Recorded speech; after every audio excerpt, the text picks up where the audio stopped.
आए सब आए सब। कहाँ घूम रहे हो? हाँ? चलो चलो डालो इनको अंदर। साहब ये लोग तो कंप्लेन करने आए थे, इन्हें ही अंदर डालना है। हाँ हाँ इन्हें ही अंदर डालना है। खुद गुनहगार होकर दूसरों की कंप्लेंट लिखवाने आया है। डालो ये अंदर। एक मिनट, अब डालो अंदर। एक मिनट हमारी बात सुने। देखिए चालू जी, पांडे जी, देखिए हमारा यकीन कीजिए, हमने कुछ नहीं किया, हम निर्दोष हैं। सर अगर हमने कुछ किया होता तो हम यहाँ कंप्लेन लिखवाने थोड़ी आते। थोड़ा दिमाग तो लगाइए सर। क्या मतलब है तुम्हारा? मेरे पास दिमाग नहीं है? इतना बड़ा पुलिस स्टेशन अकेले संभाल रहा हूं बिना दिमाग के। सॉरी सॉरी, मेरे कहने का मतलब ये नहीं था सर। क्या क्या क्या क्या मतलब है तुम्हारा? मेरे कहने का मतलब ये है सर कि जो आदमी गलती करेगा, जो गुनहगार होगा, वो खुद तो आके कंप्लेन नहीं लिखवाएगा ना। तुम्हारे कहने का मतलब क्या है? तुम लोग गुनहगार नहीं हो? देखा ये हाँ बोल रहा है। नहीं नहीं, मेरे कहने का मतलब है कि हाँ हम गुनहगार नहीं हैं। नहीं है तो ना बोलो ना, हाँ क्यों बोल रहे हो? अरे आए हम गुनहगार नहीं है। रिश्वत देकर बच्चों के एडमिशन करवाने वाला मासूम नहीं हो सकता। तुम जैसे लोगों की वजह से योग्य स्टूडेंट का भविष्य खराब होता है। मेरे मामा के बेटे का एडमिशन इसी वजह से नहीं हुआ होगा। किसी रईस बाप ने अपने औलाद का एडमिशन पैसे देकर करवा लिया होगा। लानत है तुम जैसे लोगों पर। सर, आपने जो देखा वो सब कुछ गलत है, वो झूठ है सर, वो वीडियो अधूरा है, आपको पूरी बात पता ही नहीं है सर। अच्छा तो पूरा वीडियो लेकर आओ, मैं तुम लोगों को छोड़ दूंगा। चालू जी, पांडे जी, आपको हमने बताया ना पहले कि हम पूरा वीडियो नहीं ला सकते, क्योंकि हमने जो वीडियो शूटिंग किया वो तो वो पेन से किया और वो पेन उन्होंने तोड़ दिए। तो अभी सबूत कहाँ से लाए? नामुमकिन है सर। तो यहाँ से छूटना भी तुम्हारा नामुमकिन है। अरे कानून सिर्फ सबूत देखता है और सबूत तुम दोनों के खिलाफ है। दरअसल तुम दोनों के खिलाफ मुझे भी कंप्लेंट करना चाहिए था। तुम लोगों ने तो मुझे फंसा ही दिया था। तुम लोगों के कहने पर मैं उस ईमानदार हीस खरे को गिरफ्तार कर लेता। सर, हीस खरे नहीं, आई एम खरे। अरे यार आई एम खरे कैसे हो सकता है? आई एम तो इंस्पेक्टर चालू पांडे ना। सर उसका नाम आई एम खरे है। अरे वो खुद के लिए आई एम खरे है, मेरे लिए तो हीस खरे ही होगा ना। कहाँ पढ़ाई की है तुमने? तो तुम्हारा भी एडमिशन रिश्वत देकर ही हुआ होगा। कैसी बातें कर रहे सर? आई एम डाल ले लोग अंदर। क्या देखता है कि तेरे को भी डालूं अंदर? नहीं सब। अरे सर मैं एक लेखक हूँ सर, आप क्या क्या अभी अंदर जाके आत्मकथा लिखना। चलो तो डालो। इज्जतदार लेखक हूँ सर, क्या कर रहे हैं सर आप? चल अंदर जाके लिख। चल अंदर। आपने कुछ किया ही नहीं है तो सर। अब अंदर बैठकर आत्मकथा लिखना। अरे सुनिए सुनिए सुनिए पांडे साहब। पांडे जी प्लीज ऐसा मत कीजिए, हम लोग बहुत शरीफ लोग हैं सर।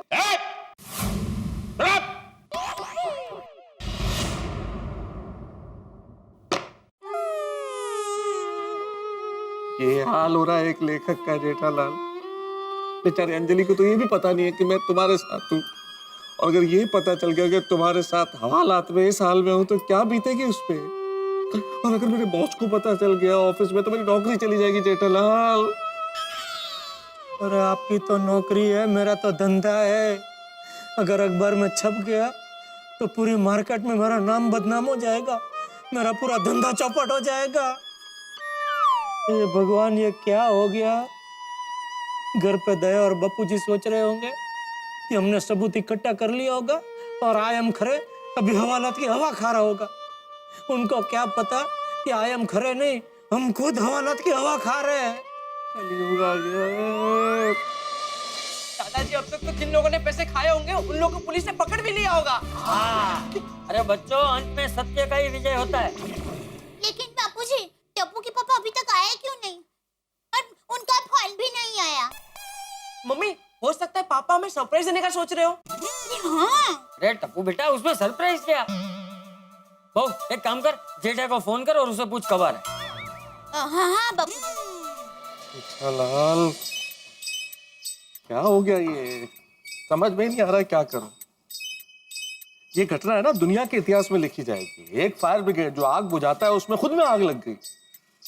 आग बुझाने चला था और खुद जल रहा हूं यहाँ।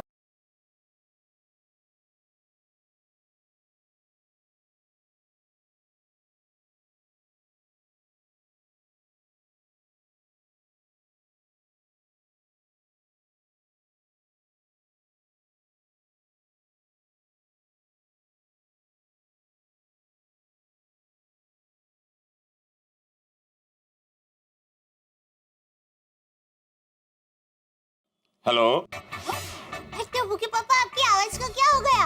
इतनी भारी क्यों हो गई? ये भारी नहीं, कड़क आवाज है। टप्पू के पापा खुशी के मारे कुछ ज्यादा ही मजाक कर रहे हैं। हेलो, क्या हुआ टप्पू के पापा? आपने सब गुनहगारों को पुलिस में पकड़वा दिया? हेलो दया बहन, मैं इंस्पेक्टर चालू पांडे बोल रहा हूँ। सॉरी सर, मुझे लगा टप्पू के पापा बोल रहे हैं। मतलब टप्पू के पापा पुलिस स्टेशन पहुंच गए? हाँ, 1 मिनट में जेठालाल को फोन देता हूँ। हाँ, दीजिए। लो। Thank you. Hello Daya. Tappu के पापा, आज मैं बहुत खुश हूँ। आप पुलिस स्टेशन पहुंच भी गए। वाह वाह, हमें पता था हमारे बहादुर सिंघम ये मुश्किल काम आसानी से कर दिखाएंगे। दया, टप्पू के पापा, मैं क्या कह रही हूँ, अब सब गुनहगारों को सबक मिले ना, ऐसी सजा करवाना। अरे दया, अभी सजा छोड़, अभी तो हमें वकील करना पड़ेगा। हाँ, टप्पू के पापा, हम बड़े से बड़ा वकील करेंगे। देखिए, गुनहगारों को सबक तो मिलना ही चाहिए। अरे बात को समझ दया, वकील हमें हमारे लिए करना पड़ेगा, क्योंकि अभी मैं और मेहता साहब हवालात में है। हाँ, गुनहगार वो एम के गांधी कॉलेज का ट्रस्टी आयम खड़े है, लेकिन पुलिस ने मुझे और मेहता साहब को गिरफ्तार कर लिया है।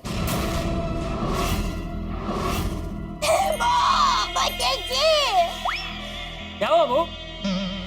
बापूजी, टप्पू के पापा कह रहे हैं गुनहगार तो कोई और है और पुलिस ने टप्पू के पापा और मेहता साहब को पकड़ लिया है।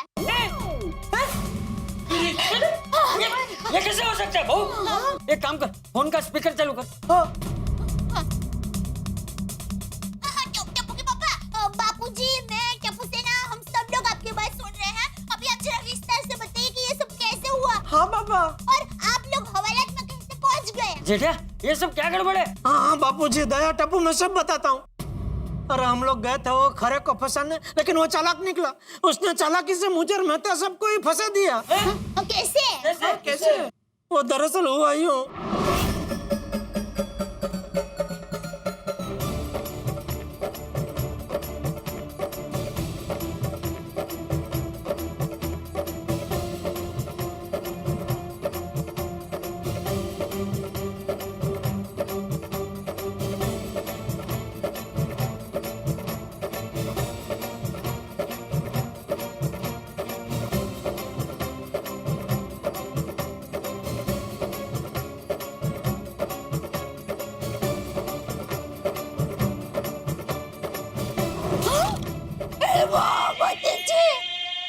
ये तो 7 लाख रुपए भी चला गया और कैमरे वाली पेन भी तोड़ दी।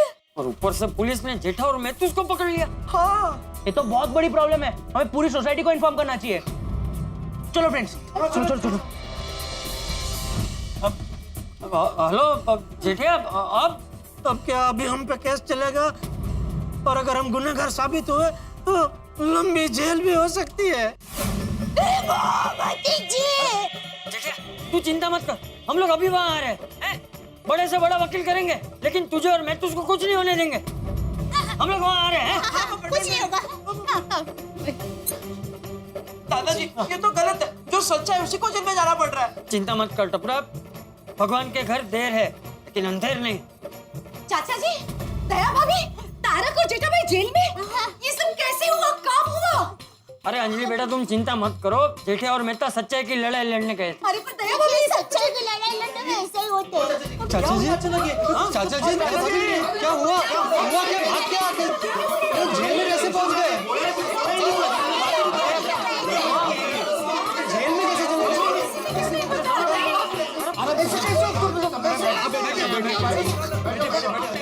चाचा जी बताइए ना प्लीज। बताता हूँ, अब शांत हो जाओ, मैं बता बता वो हुआ यूं कि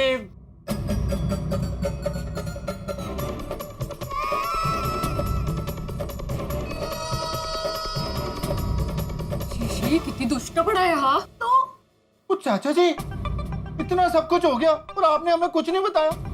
उस जरा सा तो इशारा किया होता, उस ट्रस्टी की और सेटिंग भाई की सेटिंग घुमा देता मैं।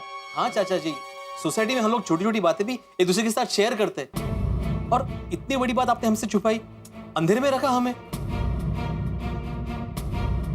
सही बात है चाचा जी, हमें तो बताना चाहिए था ना। अरे जेठालाल स्टिंग ऑपरेशन के लिए जा रहे थे तो मुझे बताना चाहिए था। मैं किसी और पत्रकार को क्लाइंट बनाकर वहां भेजता। वो इतनी चालाकी से काम करता कि उनकी दुनिया हिल जाती। अरे मैं भी मेरे फ्रेंड से ऐसा सीक्रेट कैमरा बनवाता कि किसी को पता भी नहीं चलता कि स्टिंग ऑपरेशन हो रहा है। देखिए, आप सबका नाराज होना वाजिबी है, पर क्या है, ये काम ही ऐसा था कि चुपके से शांति से करना था, इसलिए आप किसी को कुछ नहीं बताया। लेकिन क्या करें, सोचा था उससे सब उल्टा ही हो गया। ओए, ये सब सुन के तो मेरा खून खौल रहा है। अभी के अभी उस ट्रस्टी खरे के पास जाता हूँ और उसकी एक एक हड्डी में 10-10 फ्रैक्चर कर देता हूँ। अरे रोशन, ठोक ठोक, तुम गाना गिला ना कर, और ऐसे कानून को हाथ में नहीं ले सकते हम। हाँ सोडी भाई। हाँ सोडी, जरा शांति से, हमें जल्दबाजी नहीं करनी चाहिए भाई। वो जो खरे है ना, वो बहुत ही शातिर इंसान है। हमें अभी शांति से सोचना चाहिए कि करना क्या है। हमें सबसे पहले जेठा भाई और तारक को जेल से कैसे छुड़ाए वो सोचना चाहिए। सबसे पहले हमें पुलिस स्टेशन जाना चाहिए, प्लीज। हाँ जी, चलो अभी के अभी पुलिस स्टेशन। जेठा प्रा और मेहता साहब को वहाँ पे एक पल भी नहीं रहने देंगे। हाँ चलो चलो चलो। बिल्कुल चलो। चलो चलो चलो चलो चलो, आइए आइए।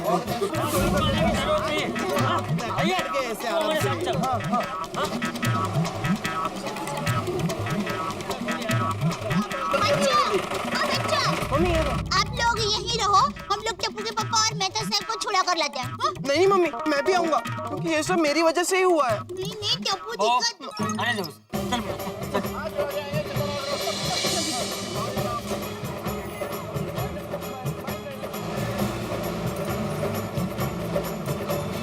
बेचारे मेहता साहब और जेठा भाई जेल में। मुझे तो जेल और कानून के नाम से ही डर लगता है। सही बात है भाई, एक बार कानून के चक्कर में जो फंस गया तो फिर निकलना मुश्किल हो जाता है। भगवान करे जेठा भाई और मेहता साहब जल्दी से जेल से छूट जाए। ये सोच सकते हैं ना कि क्या करना है आगे। मेहता साहब, क्या लगता है अभी क्या करना चाहिए? अरे जेठालाल, दिमाग शांत हो तब तो कुछ आदमी सोचे समझे कि क्या करना चाहिए। अरे कोई टेंशन खत्म ही नहीं हो रहे भाई, एक के बाद एक। पहले टप्पू के रिजल्ट का टेंशन, उसके बाद उसके एडमिशन का टेंशन, फिर ये स्टिंग ऑपरेशन का टेंशन, अब जेल से बाहर कैसे निकले ये टेंशन। मेरा तो सर चकरा रहा है भाई, सर चकरा रहा है।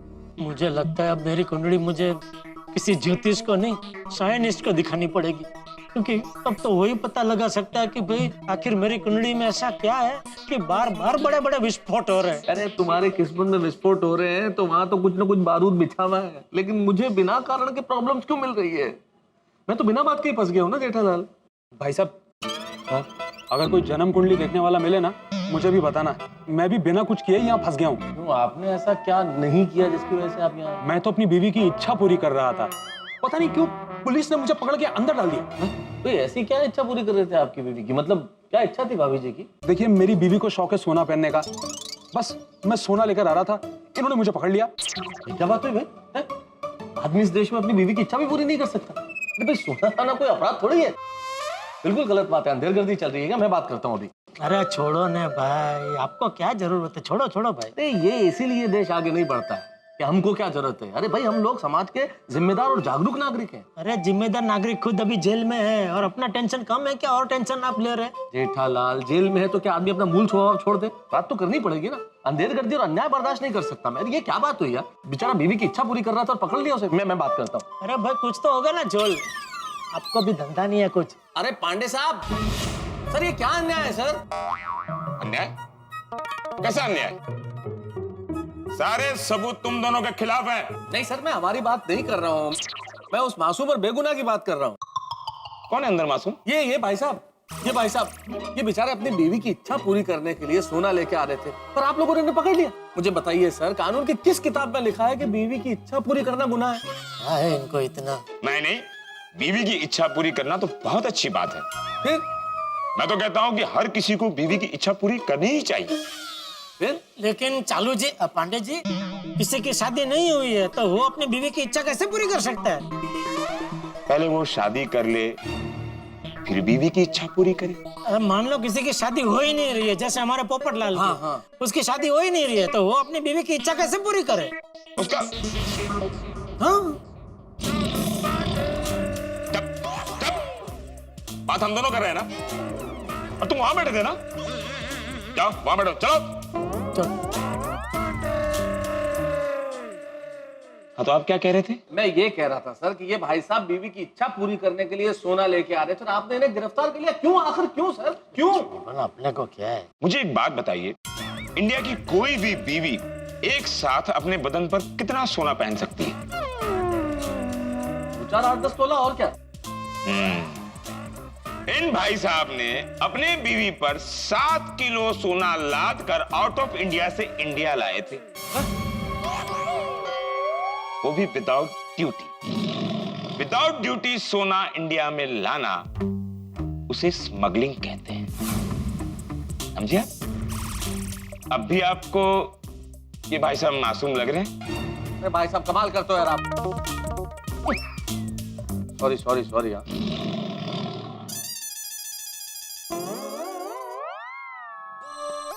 पड़ गई कलेजे में ठंडक। वो सामने जो कैदी बैठा है वो भी बेचारा मासूम लग रहा है, उसको भी पूछो कुछ अन्याय हो रहा है क्या उसके साथ? जेठालाल बोल देना सॉरी भाई मैंने। तो मुझे कब सॉरी बोलोगे? सॉरी गलती हो गई भाई। अपना टेंशन इधर का है, अब यार छोड़ो।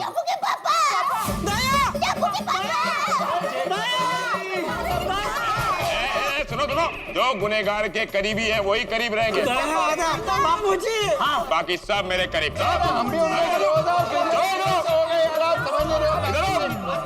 टप्पू के पापा, ये सब क्या हो गया? जेठा भाई तारक ये कैसे हो गया? अरे क्या बताया, जो जाल हमने फेंकी थी उसी जाल में हम लोग फंस गए। ओ जेठालाल तुझे चिंता ना करो, हम सब आ गए यहाँ पे।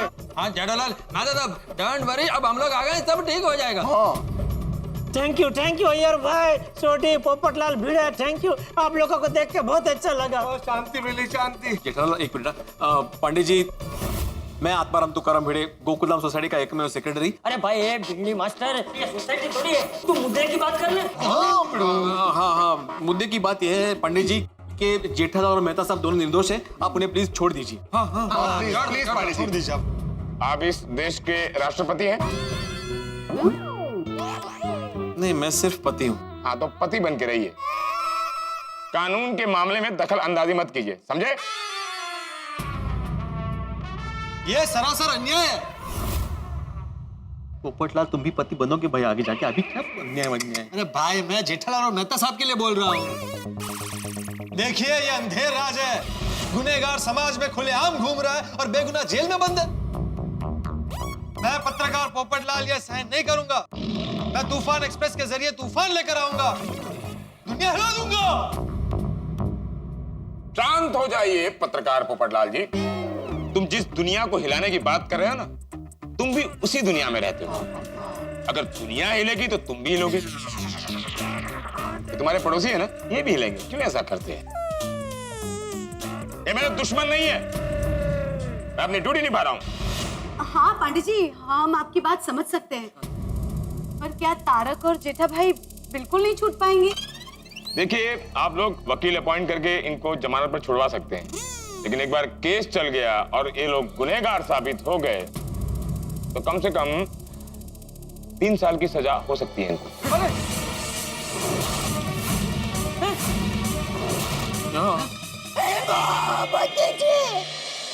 ये क्या सुन लिया हम लोगों ने? और आपने भी बिल्कुल ठीक सुना है, लेकिन ये सुन के हमारे पैरों तले जमीन खिसक गई है, आसमान गिर पड़ा है। 3 साल की सजा की तलवार हम पर लटक रही है। सचमुच कानून अंधा होता है। करोड़ों रुपए के स्कैम करके भी लोग आयम खरे की तरह बाहर आजादी से घूमते हैं और हमारे जैसे आवाज उठाने वाले लोग जेल में सड़ते हैं, सजा पाते हैं। अब क्या होगा? हम जेल से किस तरह से बाहर आ पाएंगे? बाहर आ पाएंगे कि भी नहीं, ये सब हंसते हंसते देखेंगे आप। तारक मेहता का उल्टा चश्मा देख रही है, हंसते रहिए। For more updates, subscribe to our channel, click the show links and enjoy watching the videos.